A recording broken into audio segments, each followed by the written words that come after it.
What's up, friends? Welcome to Web3 Academy, a place for entrepreneurs, creators, and marketers to explore and learn how to use Web3 to transform business models and create thriving communities. Enjoy this next episode.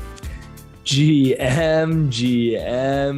What's up, Web3 friends? Welcome to another episode of Web3 Academy. It is the weekly roll-up.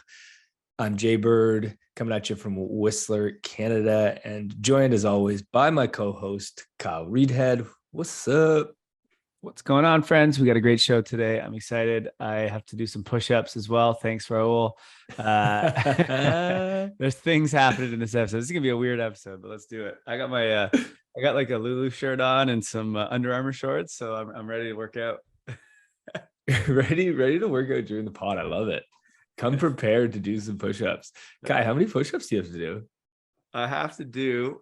Can you open up our Twitter? Let's check right now. You got a Twitter. Don't make me open up a new tab. My computer will explode. I think it's 45. I'll check just before I start, but I think it's 45. Okay. 45 push-ups coming at you live on the show. Thank you, everyone, we were at like 800 and something like a week ago. So wait, let's set some context. Why do you have to do 45 push-ups? Yeah, right. Good thinking. So Raul, who is our social guy and content writer at Web3 Academy, he put this like contest where for every follower we got over 1,000, I would have to do a push-up on the roll-up. And yeah, we started at like 800 and something, whatever it was. And we are now at 1,045. So great job, community, and great job, Raul, and getting that many followers in a week and a half. But now I gotta do some push-ups, which I'm cool with. It sounds fun. 45 push-ups, no joke. It's no joke. It's gonna be you're gonna be out of breath. You're gonna be sweating on the show. I won't even break a sweat. Oh yeah, right. I got the AC just pumped right now. Franking. Yeah. It's like a little we got some camera magic tricks happen here. You're like, it looks like you're doing push-ups, but you're not actually. All right. Jay, what's on the show today? Come on. What's on the show? We got a macro update to start off. Want to give you guys an idea of what's going on in the markets and the sort of macro outlook. We're going to talk about some NFT ticketing. Really exciting to see. NFT, so much application and NFT ticketing is huge for onboarding. Web3 subscriptions, Ethereum Roadmap, and the DAO of the month, along with, my gosh, so many other things. It's a hot news week this week. But before we start, let's share some gratitude. I'll jump in here first. I'll jump in here first. I am grateful for the miracle of flight. And I say that because I am about to get on a plane and fly to Portugal in a few hours to see my boy, and our team is getting together there. And I am practicing gratitude leading into what I have heard is very tough times traveling these days. Lots of delays, people losing bags, airlines are just like super understaffed. I've heard it all over the world. Really? I think it's only just in Canada. Yeah, I mean, I've been traveling. I'm in 7 countries this year so far, and I had no issues except for in Canada. Although I didn't really have any issues in Canada either. So maybe I'm just lucky. You're just lucky, I think. But grateful for travel. Grateful for all the people working nice. The security and working the airlines and working the airports and allowing me to travel and enjoy some time in Europe. Kai, what are you grateful for? I am grateful for our clients. So Jay and I, outside of Web3 Academy, we run a marketing agency called Impact Digital Marketing, which works with many of the top like crypto newsletters and media platforms, clients like Bankless and Real Vision and Lark Davis, and the list goes on. And what I really love about this, other than being in crypto Web3, is we work with a lot of really, really smart people. And so I get to question really, really smart people all the time, which is, also why we do this podcast, because we get to do the same thing every week. But basically we're forced to like read their content and consume their content. And I'm just able to learn so much from it. I am not I read a lot of books and I do a lot on the investment side of things, but I didn't go to school for any of that. But I do feel like I have an upper hand in this world and understanding macro because I have some very high profile and very like people that are really into this that I can question and talk to on a weekly basis and kind of understand what's going on. And so that's actually why I'm going to start start this episode off with the macro outlook, because I have some insight. And I've shared this before in an article I wrote back in May, and just want to give an update as to that. But yeah, grateful every day to have such amazing clients. I love it. Well, before you share the macro update, what's the Web3 word of the week, Kai? The word of the week this week is opportunity. And I say opportunity because if you've been in this space at all for the last however long, there's just so much opportunity. It's crazy. Like there's so much opportunity for work. There's so much opportunity for experience and to learn and to like build revolutionary products and services. Like it's just such a ground that's just so ripe for anything and everything right now, right? Like it's pretty amazing to see. And so I just think there's so much opportunity in here. And I think we're just at a place in Web3 and in this whole kind of tech revolution where you couldn't be in the more perfect place right now. It couldn't be better timing to invest, to get involved, to join a DAO, to start a business, to do all these things. I just think we're reaching this sort of inflection point. And if you're in now, like the opportunity you have is just amazing. Amen to opportunity. Jump on it. Get it. Well, let's talk about the opportunity in the macro markets. What's the opportunity ahead? This is not investment advice. Yeah, this is not investment advice whatsoever. But I just want to read out the first tweet here. This is what kind of spiked me to do this. I thought it was hilarious. Packy McCormick, who's a legend in the Web3 world, he just tweets out yesterday, just need the Fed to raise rates 75 basis points, 10 or 11 more times, and we'll be back to break even. What he's saying here is yesterday, the Fed raised rates, interest rates, 75 basis points, and we pumped, which doesn't make a lot of sense. And the reason I wanted this update is there's so many people on Twitter and just in this industry that are so confused. Like, what is going on? Interest rates going up is supposed to be bad. That's why we started going down in the first place, right? So there's a lot of questions, and I think it just warrants a little bit of discussion here. Let's go to the article that I wrote back in May. So I attempted to explain what is happening / what is going to potentially happen in the future back in May. And this was titled Crypto Bear Market. What does this mean for the Web3 ecosystem? If you want to scroll down, basically the point of this article was to say, look, crypto is not the problem. The problem is actually what's happening in the macro environment, right? Because we had inflation going to highs higher than what we've seen in the last 40 years back in May, still is today. We had interest rates rising and the US dollar rising. And those were kind of the reasons of why all assets, not just crypto, were going down. And so now all of a sudden, we still have interest rates rising. I mean, inflation last time we saw was 9.1. The US dollar is super high still, yet we're starting to see green in the markets. Like, how does that make any sense? And I actually called in this article, I said by the end of June, July, I think is when we'll start to see the markets begin to heal. And that's actually what we're seeing right now. And I think a lot of people are just confused as to why that is. And I just want to kind of explain what I learned in terms of macro. So we're in a macro world. We are not in a world where it matters what happens in crypto, right? It's what's happening in the macro world right now. And basically what people need to understand is there's these things called a business cycle. So the macro people, they get these business cycles, and I don't want to say easy to invest, but it gives you so much insight when you understand a business cycle. Essentially what's happening is you have the Fed, right? This is why we're all wondering what the Fed's doing. Are we going to raise rates, whatever? The Fed is there, and they have like two mandates. It's to keep inflation low and to keep unemployment low as well. And they have two ways that they can do anything about this. That's printing money or not printing money, or raising rates or lowering rates. And basically all that is like when you print more money, there's just more money, there's more liquidity in the system, right? And so asset prices go up because there's just a lot more money out there. When they stop printing, there's less money out there. Things are less liquid. Prices typically go down. Interest rates go up means it's more expensive to access money or to access capital for businesses. I mean, if you are a house owner right now, you're probably getting just crushed because your mortgage is going up. Yes, I am. Exactly. And because most people are on a variable mortgage rate. And then when interest rates go down, your loans are cheaper and it's much easier to get money, right? So it's very easy to understand that when interest rates are low and they're printing money, assets are going to go up. There's just a lot of money out there, right?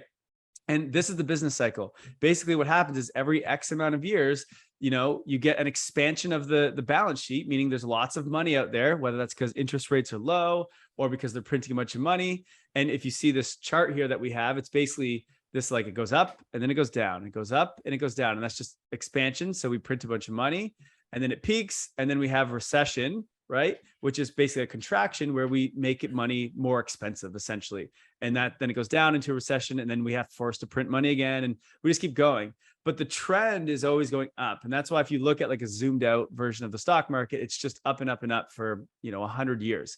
But if you kind of zoom in on them, it's up and down the whole time based off these business cycles.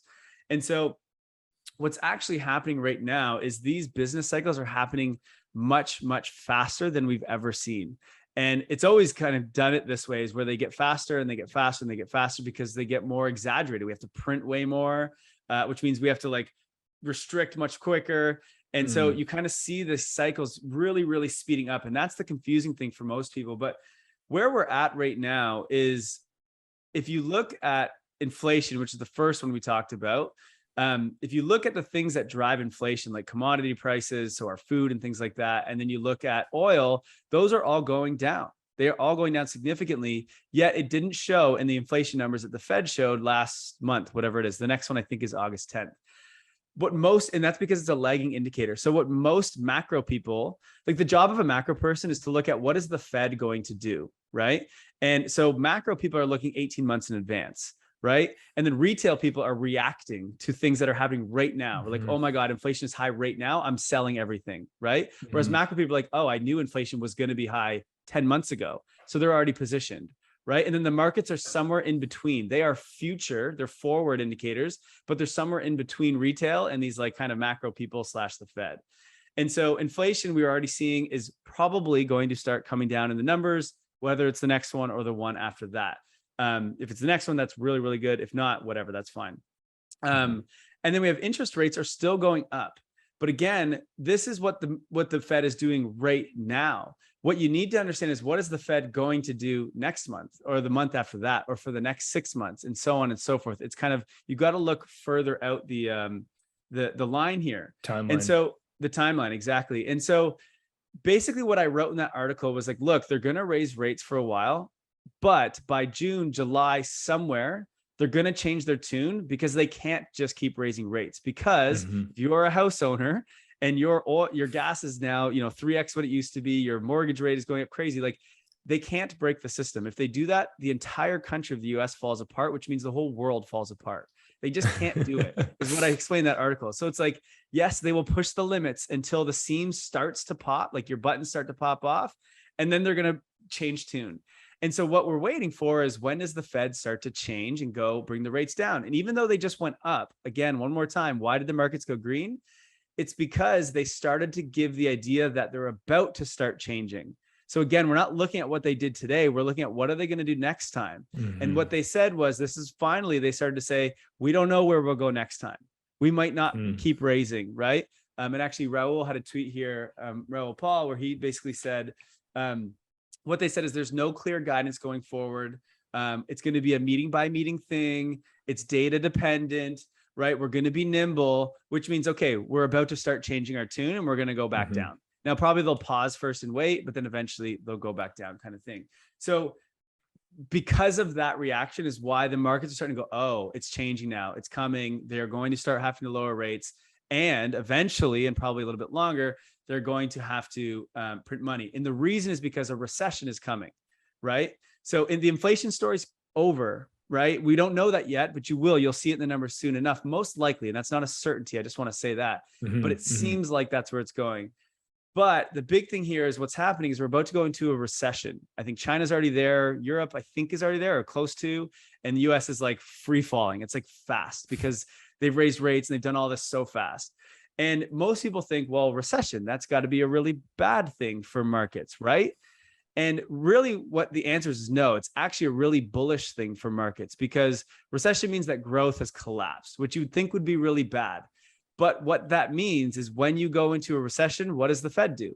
They lower rates and they print money. So again, we're thinking 6 months, 12 months ahead, what's going to happen here. And the way that you typically see this happen is, there is a spectrum on the risk of different assets. Crypto is the farthest end. It is the most risky you're going to get. And then you have like growth tech stocks like Meta and whatever, right? And then you have things like the S&P 500, and then you have, whatever, gold and bonds and all that kind of stuff. But the riskier you get, they are the leading indicator. They're the fastest horse in the race. So in November, when the Fed started to change tune, what moved first? Crypto. It just tanked. It went faster than everything. And then growth stocks went, and then the S&P 500, and then bonds, and so on and so forth, right? And so the moment that we go, oh, we're going to hit recession, or growth is going to collapse, or whatever, you're looking at what's the thing that's going to move first. Well, that's crypto. And that's what's happening right now. The market is starting to see that the Fed is changing tune. And so they're starting to deploy, right? And then you'll start to see growth stocks will do the same. Now, there may be a drop down when the recession is announced and blah, blah, because that's retail, right? Getting scared and reacting. But those who are kind of in the know that understand these business cycles, they're way ahead. They're already deploying. They're already kind of doing this. And so really the reason I wanted to explain this is it looks like the macro environment is clearing up. Now, in the news, that will not be the case. We will say recession, and they will say growth is collapsing. That looks bad. But at the same time, you're going to see markets start to go green. And that is a confusing thing. But that's because people are just ahead of what's actually going on in the news and ahead of retail. And I just want people to understand that because, one, position yourself however you want. This is not financial advice. But I think what this means is what we know is that when the Fed starts to lower rates and starts to print money, we have another one of these sort of like super cycles where there's a lot of growth in the industry. Investment comes in, token prices go up, and this happens in not just crypto. This is everything, right? And this is always a really good indicator that we're going to get new projects and all these new things are going to happen and new users are going to flood in. And I just want to make sure people are positioning themselves and thinking about it like, hey, we're going to have another win. And I don't know if it's in 1 month or if it's in 6 months, whatever, but it is coming. And that means we're going to have another go at this, just like we did back in 2021 and 2020. And that's crazy. But I want everyone to be prepared because I think most people believe that is going to happen. Now, the other thing to understand on macros, it's not a certainty. Business cycles are not they are a certainty that they're going to happen, but the timing is not. And so that's just the probability that it's going to happen. It's likely going to happen sooner than most think, although it is not a certainty. So we will see where things go. Definitely things could get way worse and everything could implode. That's going to happen at some point. The assumption is it's probably not going to happen here, but I think there's going to be a lot of opportunity for this space coming sooner than we think, especially with the merge coming, which we're not going to talk much about today, but I think we will next week. So I just think there's a lot of opportunity, and I want to make sure people understand what this all means. Did that help, Jay? What do you think? Does, yeah. I'm listening and learning. Help me. Perfect. This is again just the information that I get from big time macro people that are basically helping hedge funds and helping sovereign wealth funds, et cetera. They're telling them how to move and control their money. So again, could be completely wrong, but he has been calling, or they, have been calling, because it's multiple people, everything that's been happening over the last couple of years. And it's been very interesting to watch and follow along. I am curious to know if our listeners value this. We don't usually do market talk like this. So if you like this section, us talking about this, tweet at us, send us a message, let us know. Would love to know if you guys enjoy hearing more of market talks. Not that we're going to start doing a crazy amount of market talks by any means, but I'm just curious if it was valuable to others.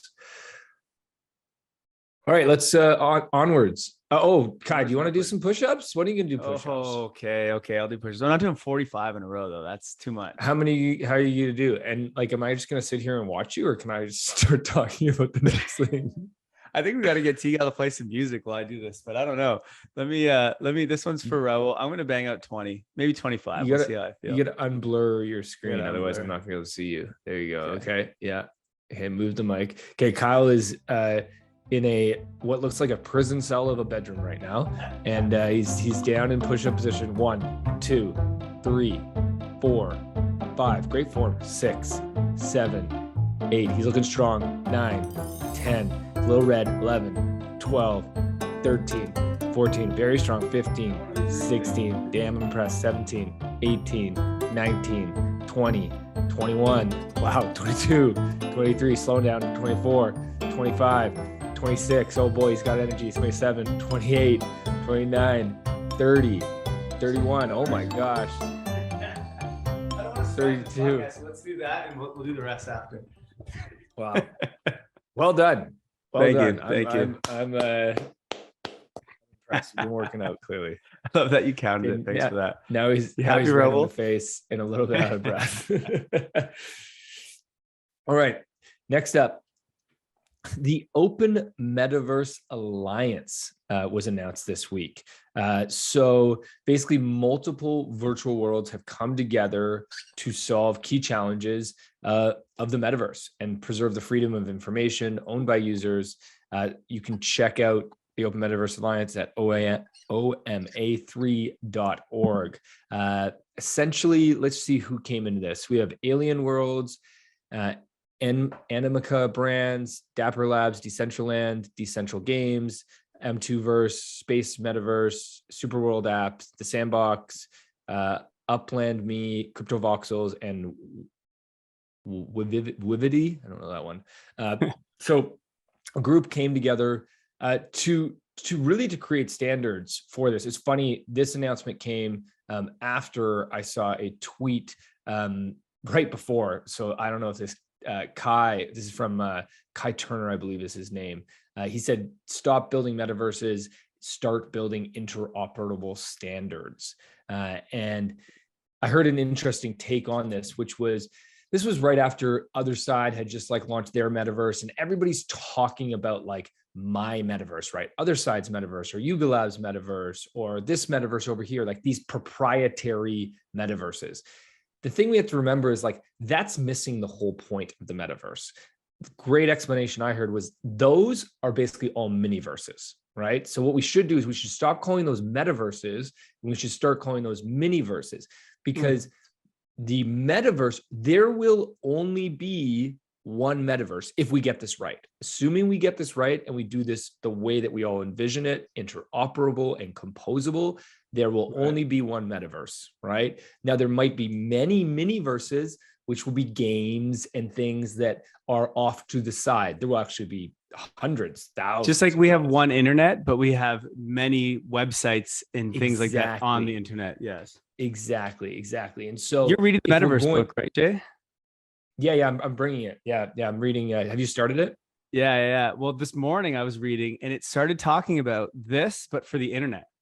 So this is really interesting. If you want to finish up what you were going to say, I'll talk about it in a second. But yeah, basically, all I was going to say was that we need to focus on standards right now, interoperable standards, so that when we are building, we're not. What is happening right now is everybody is trying to build the metaverse.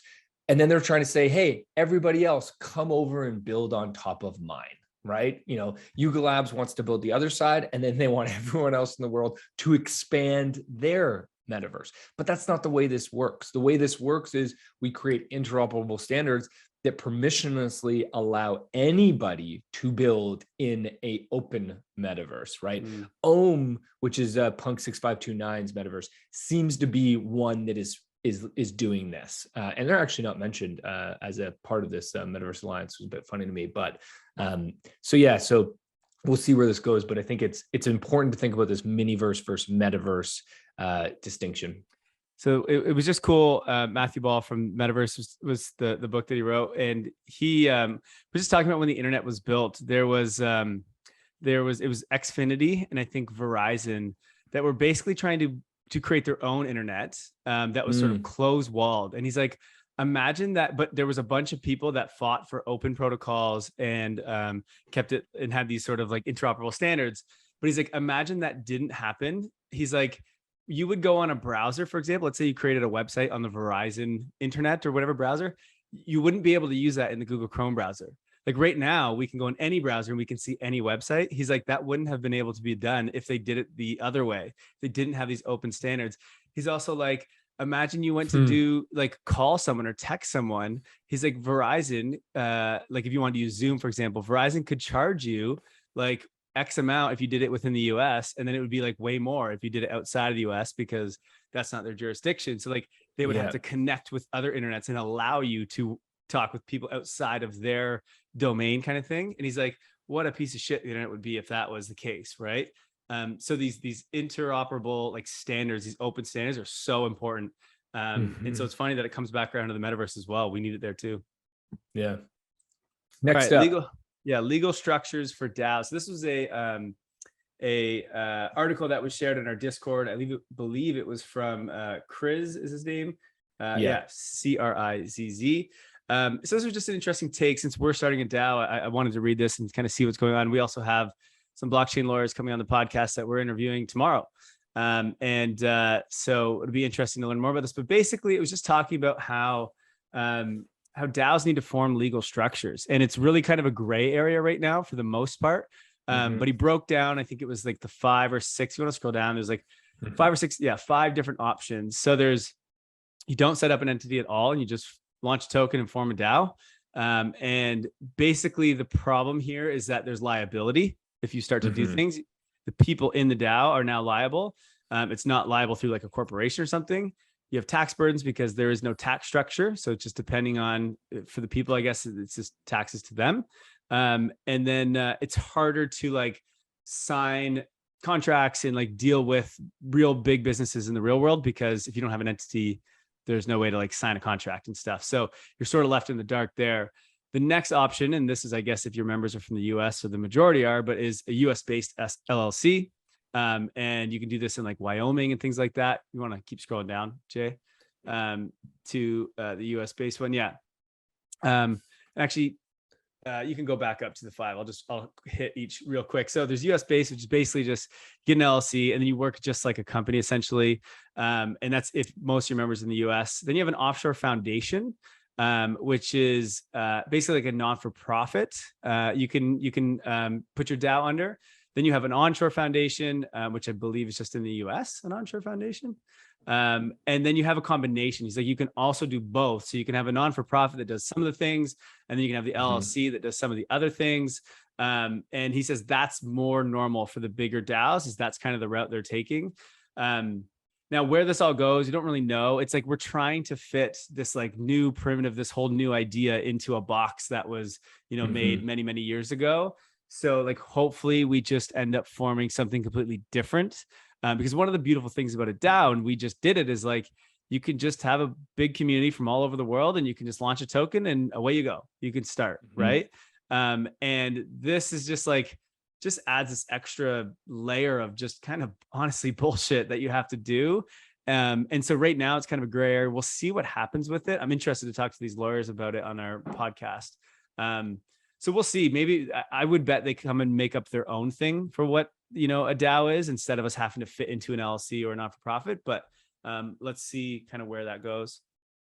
Yeah, we've got, as Kai mentioned, we have 2 lawyers coming on the podcast tomorrow. We're filming, but it won't be coming out for a few weeks. But yeah, I think the takeaway here is that DAO legal structure is very convoluted right now. Yeah. I've had multiple conversations. Chris, who shared this article in our community, I had a long conversation with him. He has a LLC. He also has a DAO, and he has raised funds. And when you get into investors, and investors own part of the DAO, like that gets even more complex. So you have to figure out the legal structure. So yeah, I certainly am no expert on this and don't have the answers. But if you are starting a DAO, or if you are trying to figure out the legal structure of your DAO, come into our community, because there is a bunch of people talking about this and trying to figure this out right now. I think the big thing to understand is like, once you want this DAO to interact with the real world, that's when you need to think about this kind of stuff. If it's all kept DAO to DAO, or like in the Web3 smaller community, like you're probably fine for the foreseeable future, because it is a gray area at the moment. Yeah. It's when you want to interact with the real world. That's when things become a little bit difficult, and you got to figure this stuff out. But why would we ever want to interact with the real world? We can just live in our, what did you call them? Mini-verses? Just live in our mini-verses, never touch real grass. No, thanks. Speaking of physical real things, what's this? Solana has opened a store in New York. Solana Spaces, they're called. Got some photos up here. It looks like an Apple store, very futuristic, very modern. A lot of media attention on this, a lot of reaction to this. Pretty simple. It's a store where you can onboard to crypto. You can set up your first crypto wallet. You can purchase your first crypto. It's a way for them to get in front of people that they're not getting in front of right now by being IRL and being in retail. I don't know if this connects to their mobile play as well, and if they're trying to push more into selling hardware in the long term, which obviously would make a lot of sense with a retail location. But even if this is just a pop-up, like even if this is just them putting this there for the next 3 months or something like that, they're going to get a ton of attention from this, and they're going to onboard a lot of users, because you walk by a cool looking store like this, like you're going to go in and check it out and see what's going on. Another thing I loved is that in the store, they have all of these screens up on the wall, and they're clearly doing like NFT partnership events. So I saw like a bunch of NFT communities there separately, and all of their NFTs were up on the wall. And so like, I mean, I think it's great. It's great for onboarding. It's going to bring a lot of attention to not just Solana, to crypto in general. Yeah, I see it's like Apple, Tesla does this as well. Like Tesla doesn't need a store for what they do, right? They can just do it the way that they were previously before they started opening stores, and people can just order them. They have enough demand, but it's a nice experience, right? It kind of, because Tesla's a hard thing to understand. Once you sit in a Tesla, you're like, whoa, this is way different than any other car I've ever been in, which is similar to Web3, right? Like once you use a wallet and you interact with, let's say, Uniswap, you're like, whoa, this is way different than like, getting into my bank or using whatever. So I think maybe it's the same thing, which would be really cool. I like it. Yeah. It's nice. Yeah. For those in New York, you can check out the store. It's at Hudson Yards in New York. Next up, Unstoppable Domains is the next crypto NFT Web3 unicorn. They did another fundraising round, which has now valued them at $1 billion. 1 billion with a B. We got another unicorn on the coming out of the blockchain world, which is super exciting. We had NFT domains on the podcast, like 2 months ago? Unstoppable domains, you mean? I'm sorry, Unstoppable domains. So we had them on the podcast a while ago. I own a couple Unstoppable domains. I'm sure you do as well, Kai. This is all about the identity space, right? They're a business that is focused on using domains to enable users to build online identity and digital identity, which is a huge part of Web3 that is really just in like, it's not even in the first inning. Like it's like pre-game right now. It's so early in the way that we are going to build our identities online. But when you think about it, the same way you have your phone number and you have your mailing address and you have your email, your .nft or your .x or your .ens, your dot from ENS, which is not Unstoppable Domains, that's ENS, is going to be your digital identity. I mean, it's super obvious that this is the way it's going to go. Like websites were the same. It used to be, I think, like an IP address or something that you had to put in, which is a bunch of random numbers. And then we created DNS, and everyone's like, oh, way better to like find websites. Of course, we're going to use that.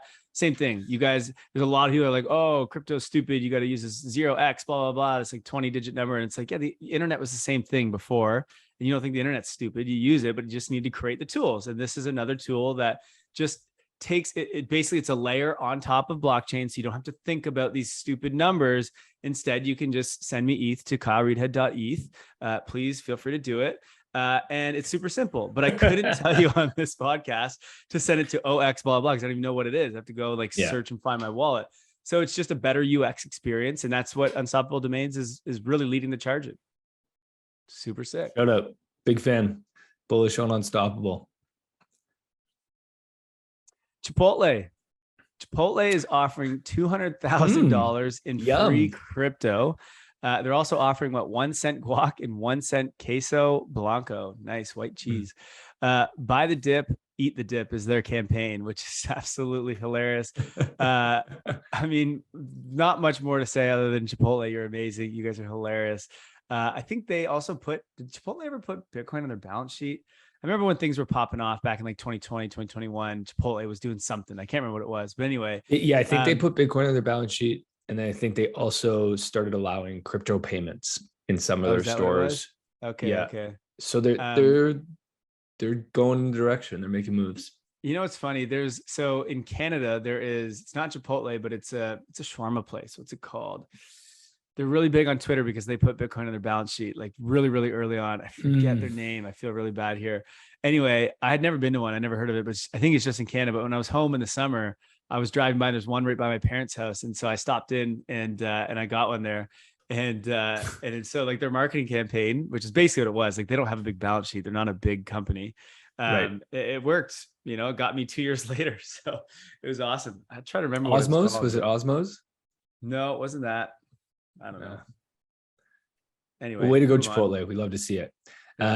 Okay, here's the story for you. I'm going to try to give you the TLDR on this. But basically, there is a dumpster diving quest right now to find $181 million in Bitcoin that is believed to be buried in a dump. So crazy. James Howells is a Bitcoin miner, been Bitcoin mining for a long time. And I think this happened like 10 years ago. I don't remember exactly when this happened, but he lost one of his hard drives, which had 8,000 Bitcoin on it. And when he lost that, 9 years ago. So I don't exactly know what happened 9 years ago when he lost it. I'm sure he freaked out and tried to find it forever and then never found it, then gave up. But for some reason, he has decided to reignite his plan. Maybe he somehow figured out where he roughly thinks it is. But basically, let me take you through. I've got some notes on it here on my other screen. Oh no, I don't. The restaurant is Tahini's. I looked it up. Tahini's.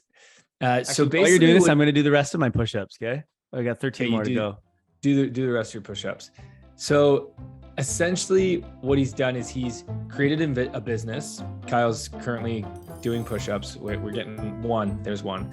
I'm going to stop counting. So he's created a business and raised investment where the business's sole objective is to find this hard drive with 8,000 Bitcoin. In order to do this, he has they figured out the dump that it's in. He has 2 dogs that Kyle's now done his push-ups. Well done, Kai. That was very quick. He has 2 dogs that are at this dump, and they serve 2 purposes. One is they go around the dump trying to like sniff around. Now, obviously, they can't smell hard drives. So I'm not, actually, I think they're robotic dogs. I think that's what they are. And then they also are they're like security, because he's now everyone knows that it's at this dump. So he's got security. Then he has this AI technology that basically goes through, I think the AI technology is connected to the dogs that can go through the garbage and detect things that might be the hard drive. And then once they detect it, they pull it out.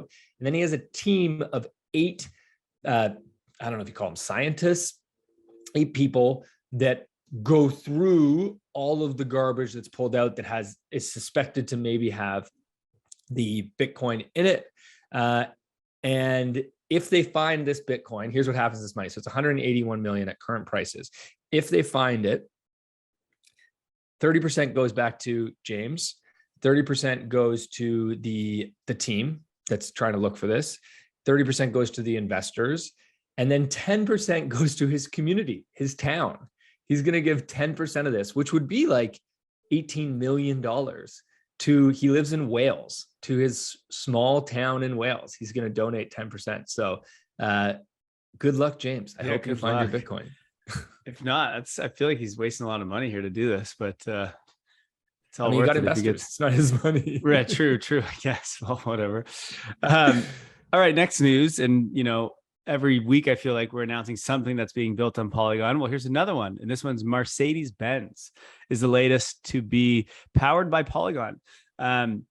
Basically, what Mercedes-Benz is doing is they're building like a data marketplace on top of Polygon and Ethereum. Actually, it's both, and similar to Ocean Protocol, I guess. There's a lot of which is basically like a marketplace that you tokenize, and then you can have people that's in your industry like buy and sell data from different companies. And you do it on the blockchain for transparency. I guess in self-driving cars, there's a lot of data that's required for this that other people also want to use. That's basically the use case here and what they're building. How far along they are, I have no idea. Is this going to be successful? I have no idea, but cool. It's a big name. Big name. Reddit has launched a official NFT playbook.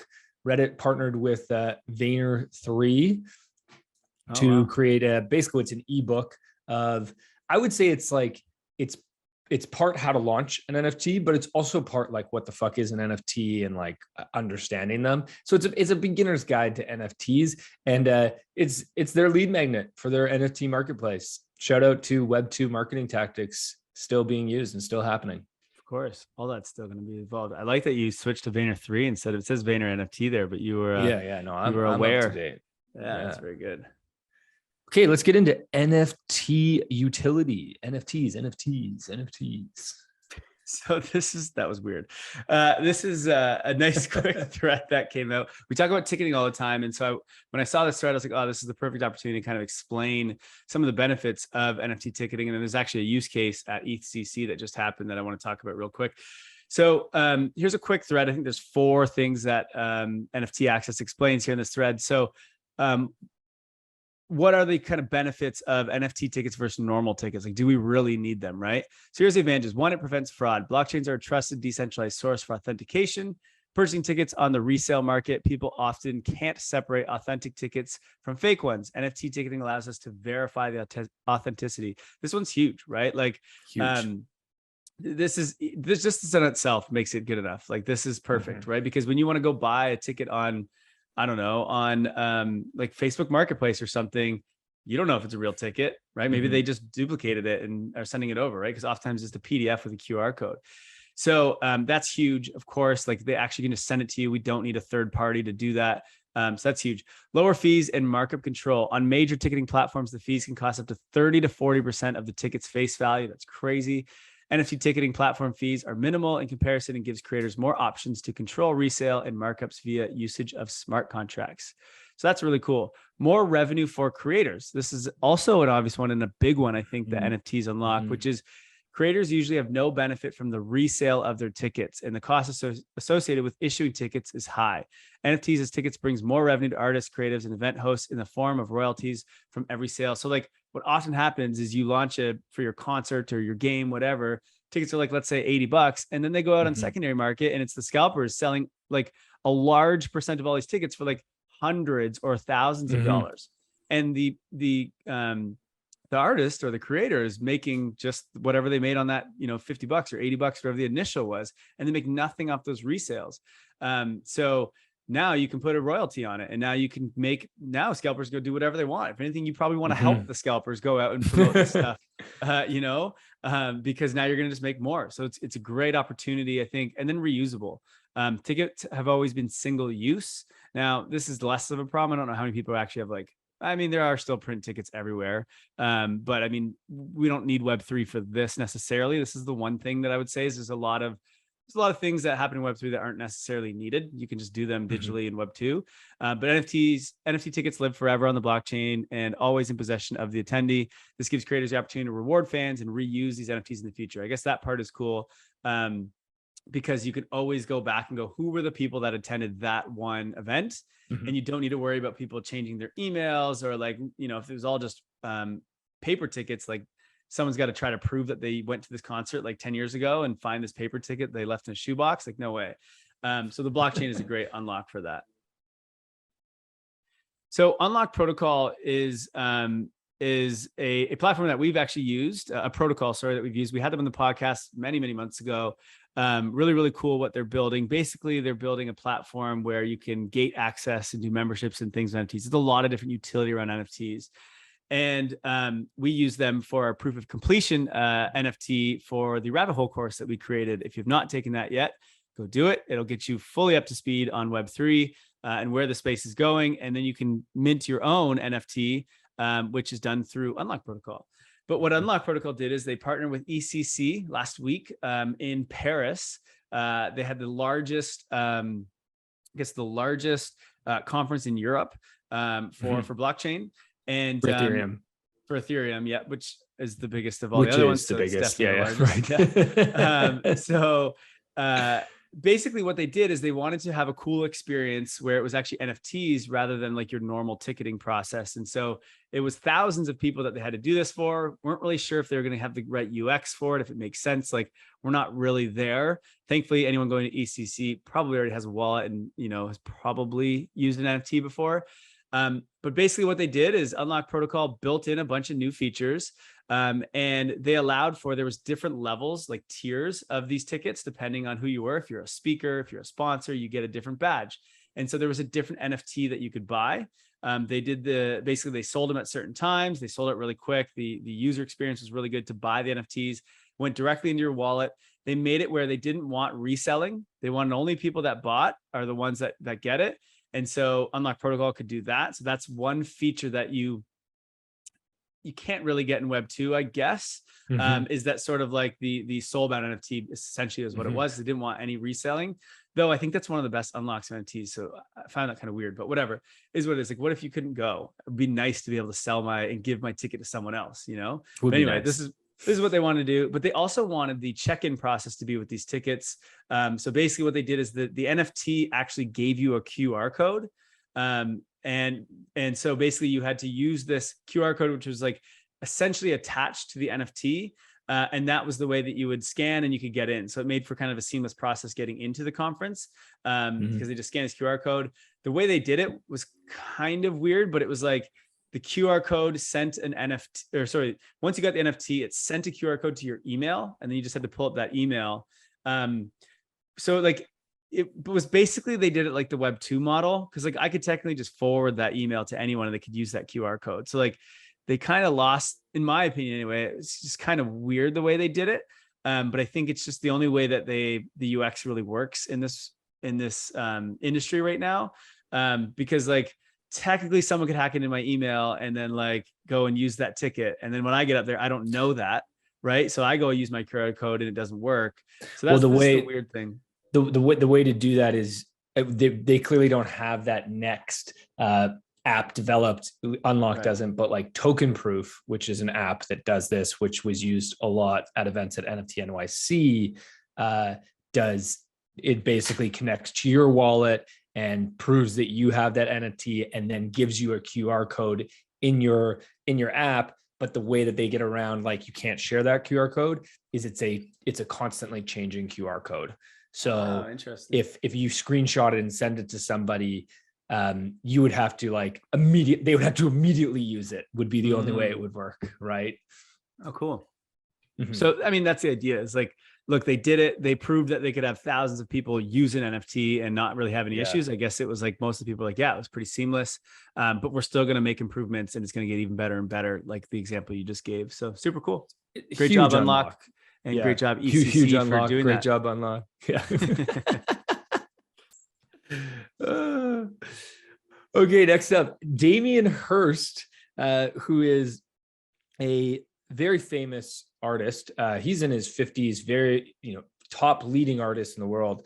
I think he's I think his artwork is he's the most valued artist in the UK that's alive. He's sold pieces of work for over $100 million. So OG top artist. He wanted to get into NFTs. So a year ago, he released a NFT project called The Currency. Okay. Fast forward a year later, as of yesterday, if you owned one of the NFTs, there was 10,000 NFTs. If you own one, you had until yesterday to decide if you wanted to keep your NFT or burn your NFT and get a physical version of your NFT, the exact same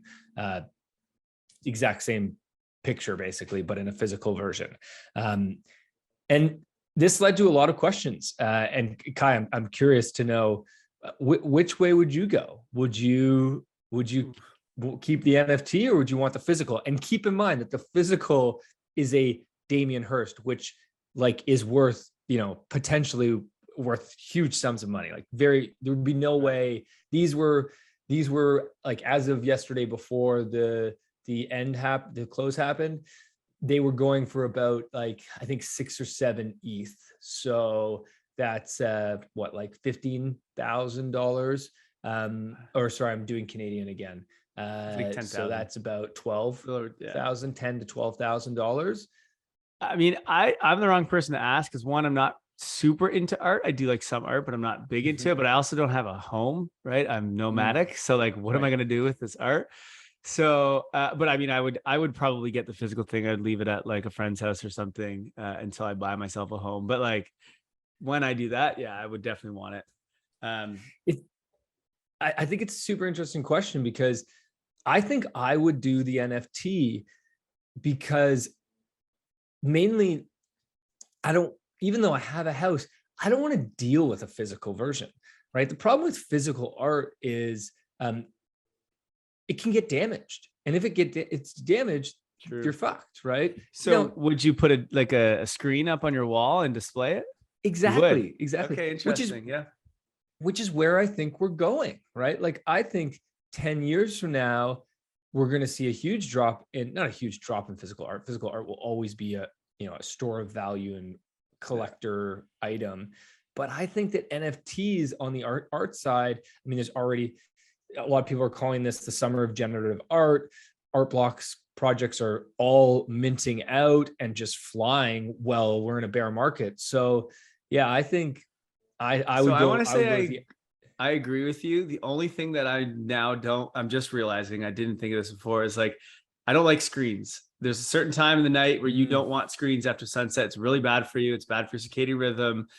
It is one of the reasons why we struggle with obesity and addiction. And a lot of the problems that we have is because we completely fuck up our circadian rhythm, which is because we no longer live by the sun. That's what we're supposed to do as humans. And now if you have screens, like the TV's bad enough, everyone's on TVs and computers and phones. And now everything on your wall is a damn screen too. Like, geez, I don't know. This seems bad. But I kind of want it too. So I don't know. I'm torn. Yeah. Well, it'll be interesting to see how this plays out over the next 10 years, right? Yeah. Which will become more, it's a great experiment. It's 100% going to go more in the route of screens. That's what it's always done, right? But which one will become more valuable is what I'm saying, right? Like, you had this option to decide. Right. It ended up being 55,149 wanted the physical and 4,851 kept the NFT. So almost 50-50 split. Which is crazy now. In 10 years, I bet you it's 90-10 or like, because here's the thing, which one's gonna be more valuable? 100% it's the NFT. It's the digital thing, because how many people see your artwork? How many people see your artwork right now? How many people come to your house in a year? Let's say, whatever, 50 people, whatever. Online though, you have millions of people that can see your art. Yep. So what's going to be more valuable? Easily that. Like there's just no question. Yeah. Very interesting. So shout out Damien Hirst. Thanks for doing that experiment. That's cool. I'm going to skip a few things because we are way over time and I need to get on a flight. Web3 subscriptions. So this is a quick hitter. So Mirror is like basically a place for you to write blogs or articles, and they form an NFT. And so people can basically buy and collect your articles, which is really, really cool. The one thing they didn't have was a way to communicate with those people, right? So like Substack and Ghost and these other ones where you write an article and people can subscribe to your articles and then they get an email as soon as you publish. And so now you have a means for people to actually see your content. Whereas on Mirror, you would write your content and then it's like, hopefully it gets picked up by SEO, but that takes a long time. Or you probably just go share it on social, right? But the beautiful thing of a newsletter is like everyone sees it and gets in their inbox immediately. Well, now Mir has finally launched that.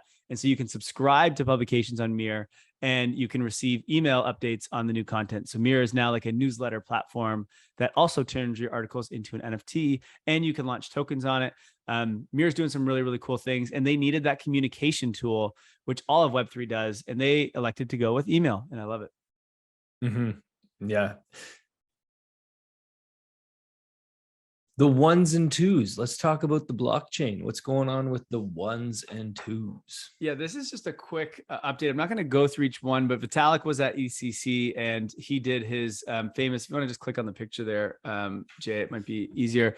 But so he did his famous breakdown of the Ethereum roadmap. And so we all know about the merge that's coming, and I'm going to dive deeper into that next week. Actually, we'll talk a little bit about the merge and what that means.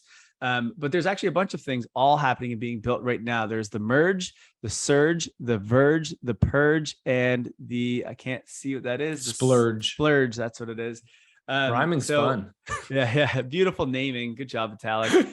Basically, these are all different components of Ethereum, the blockchain, that are all currently being built out at once from different groups and different contributors, which is really, really cool to see that there's all these different upgrades all being built. And it's not phase 1, phase 2, phase 3. They're all being built in tandem, and they will all launch throughout as we go.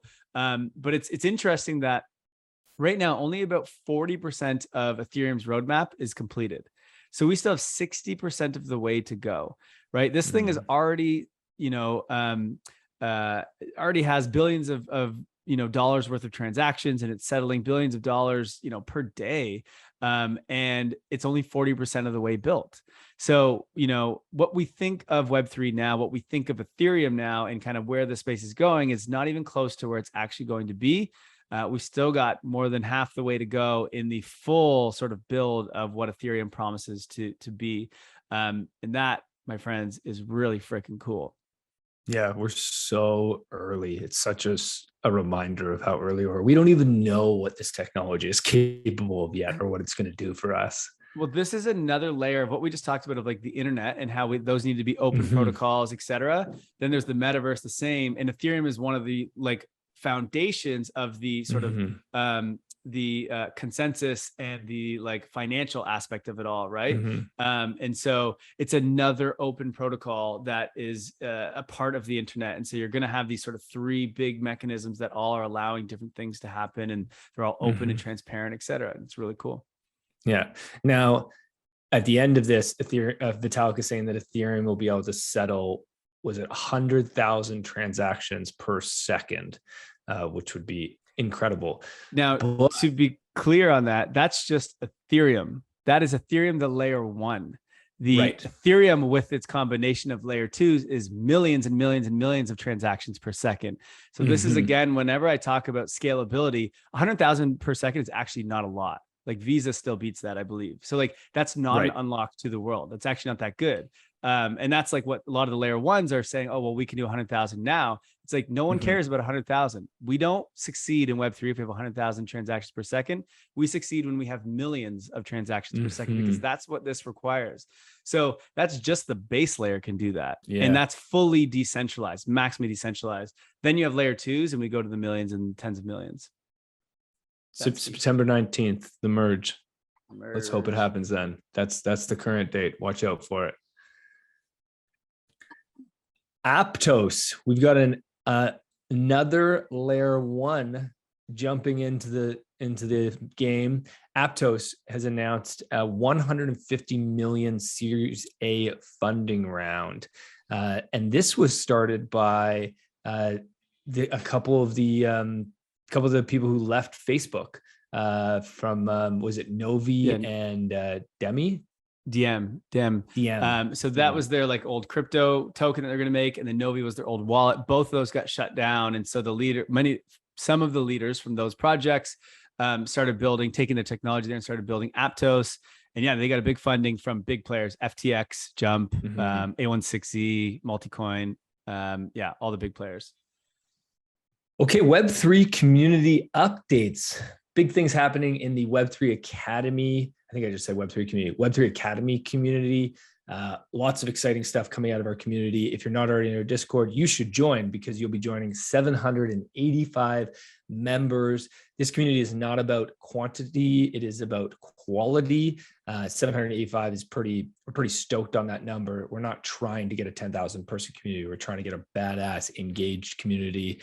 And what's been going on recently, we've rebuilt our onboarding sequence for new community members to make it easier to understand Discord and the many ways to benefit from our community. Man, it can be so confusing joining a new Discord. It's overwhelming and you can totally get lost. And we don't want that experience. We want you to feel a sense of belonging and a sense of meaning and a sense that you are part of something. And so in order to do that, we're now starting to offer one-on-one calls to all new community members, where we'll tell you about our community, but we'll also talk about what do you want to achieve in Web3 and what's the path to do so. And we're happy to, I think about a lot of our community members are looking for jobs, and we're happy to help you down that path. We also have a new member info session that will be starting up next week, which is a great way to network and meet others. I think a big thing that a lot of people in Web3 are looking for is they're looking for their tribe. They're looking for their community, looking for people that are, if you're a dev, you're looking for other devs that are learning Web3 languages and experimenting with Solidity and Rust. And there's a developer guild in our community where you can connect with those people. And 70% of our community members, speaking about what our community members are looking for, 70% want to find a job in Web3. So if you want to find a job in Web3, join our community, because you'll be joining a whole bunch of other people who are looking for the same thing. And we're constantly trying to develop resources to help you out with that.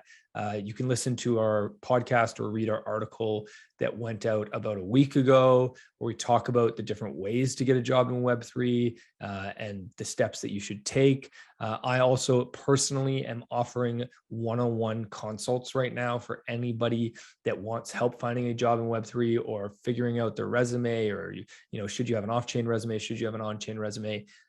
Feel free to drop me a line. I will open up my calendar to you.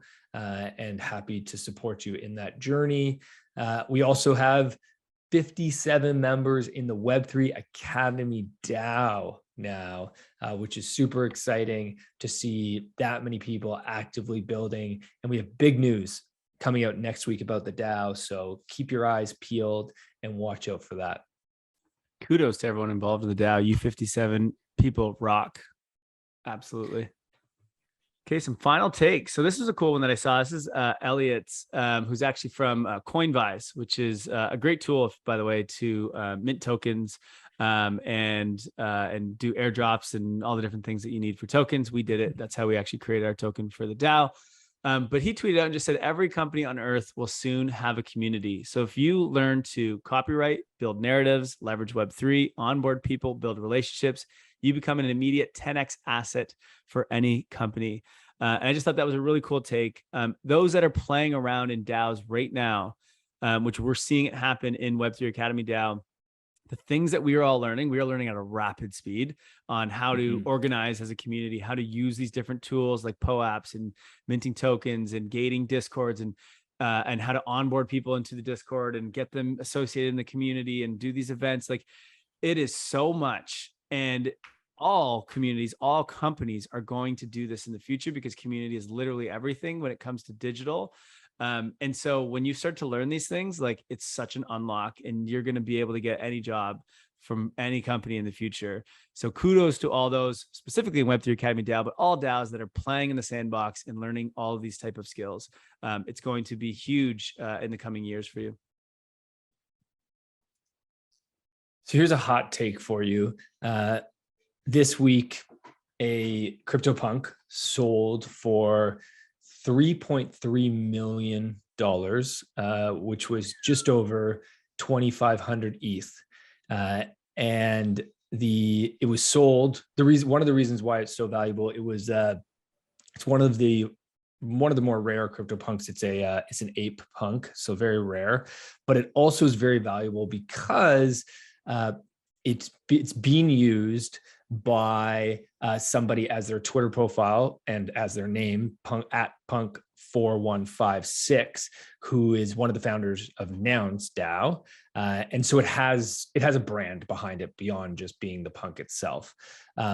And after selling it, Punk 4156 was, a lot of people were saying like, oh my gosh, like, why did you sell your Punk? Like, sure, 2,500 ETH is a lot, but like your Punk is so valuable. Don't you think the Punk is more valuable long-term?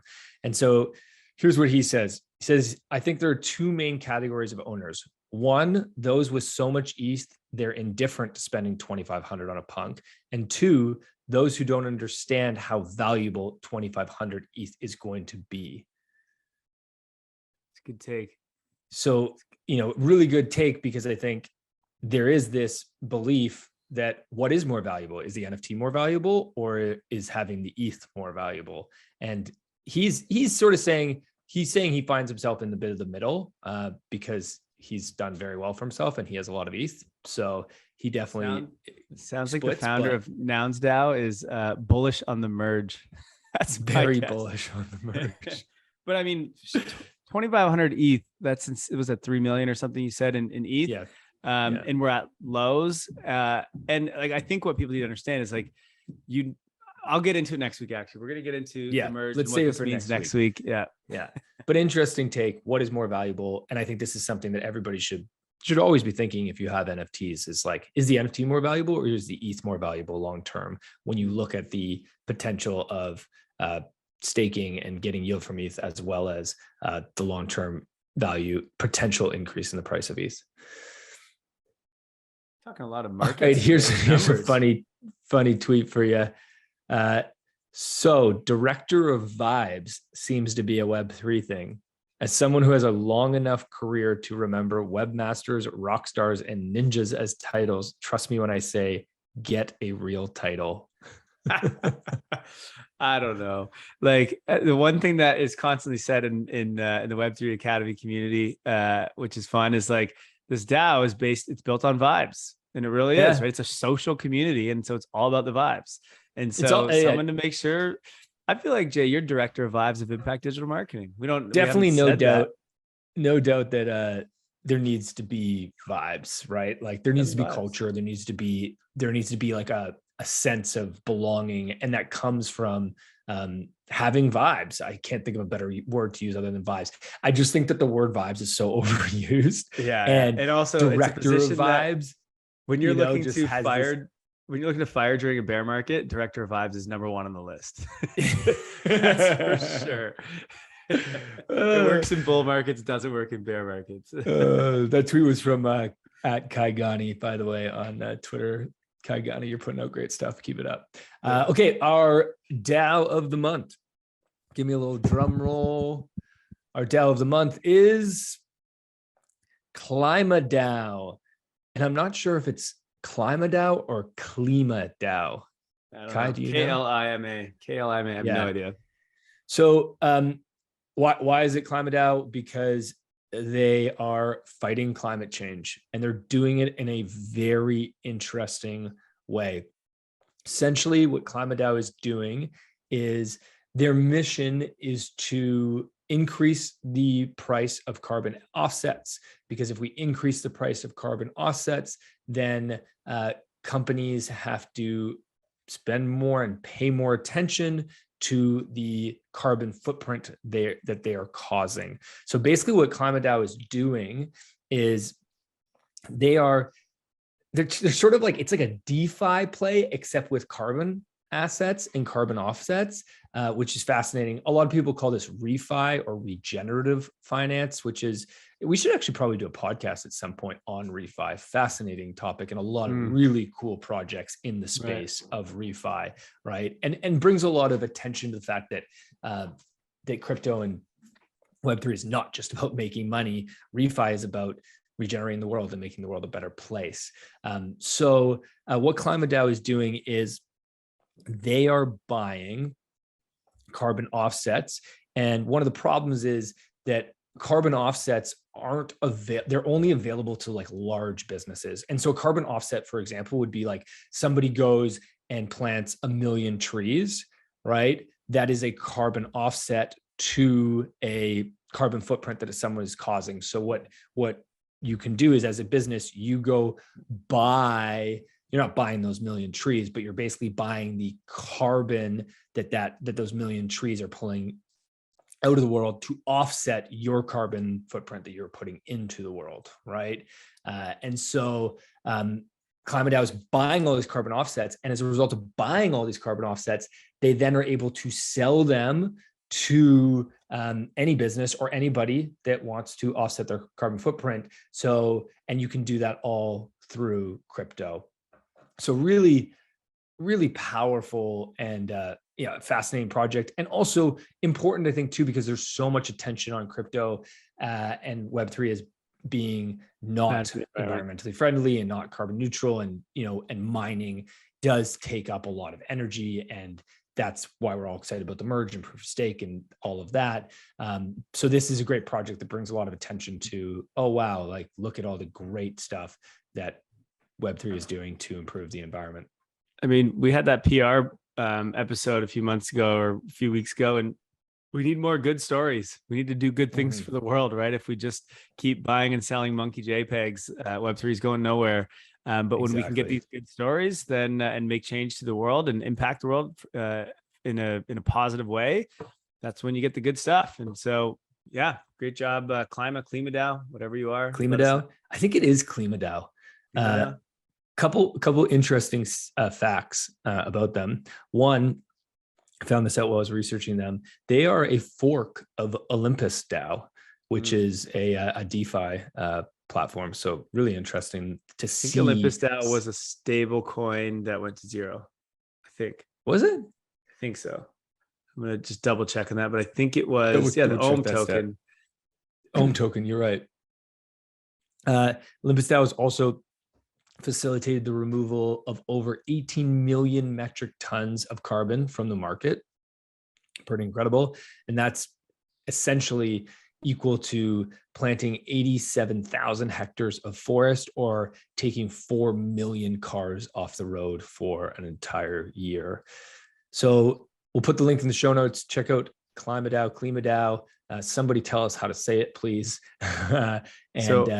It's a great. OHM didn't go to zero, but it was at a market cap of 4.4 billion, and it's now down to like 300 million. So like it went pretty bad. Well, maybe Klima DAO will be the long-term story that came out of Olympus DAO then. But in better news, as I was researching this, I pulled up CoinGecko because I just want to see the token, and Ethereum is at 1,700. So I mean, that's exciting. That's great news. Bullish. All right. That's all we got for today. Couple things to mention. One, we are still looking for a copywriter and a content writer to join our team. If you are a copywriter or content writer, please check out our application. We'll put in the show notes. Send me a message on Twitter or in Discord, or send Kyle a message. We would love to chat with you. You need to be able to do 45 push-ups within one episode, though. That's the new standard. That's a wrap. Thanks for listening, everybody. Have a wonderful weekend. Practice some gratitude. Appreciate everything you got. Love to see you in the Discord, and keep smiling. Enjoy your time out there. Out of the pond when for our next episode. That's right. Over here in Portugal. All right. Look forward to it. Have a wonderful, wonderful day, night, morning, whatever it is. Thank you for listening to Web3 Academy. We hope this helps you along your Web3 journey. And if it does, please share this episode and subscribe so you don't miss the next one. By the way, if you have yet to join the Discord community, you are missing out. This is where all the magic happens. This is where we learn, where we ask questions, where we network. You want to be in there. The link to join is in the description below. And finally, a quick disclaimer. Nothing in this podcast was financial advice. Crypto and Web3 can be risky. You can literally lose it all. In fact, if you invest on account of what we say, you probably will lose it all. So don't do that. In all honesty, the point of this podcast is to remove the noise of markets and price and focus on utility and implementation anyway. So you should not take any of this as financial advice. Thank you, friends, and see you in the next one.